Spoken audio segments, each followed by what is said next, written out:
अनि क्वेसन चाहिँ यस्तो छ, योना को हुनुहुन्थ्यो?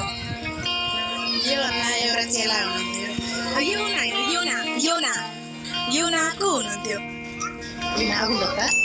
योना अगमवक्तालाई परमप्रभुले कहाँ जाने आज्ञा दिनुभएको थियो?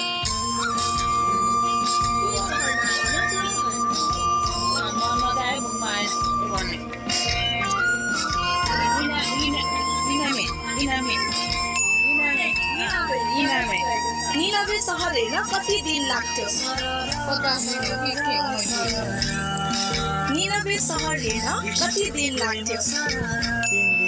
योना निनवे तर्फ नलागी कहाँ जान लागे? तर्सिस। योना कति दिन र कति रात माछाको पेटमा रहे? 3 दिन। निनवे सहर कति दिनमा नष्ट हुनेछ भनी योनाले अगमबाणी गरेका थिए?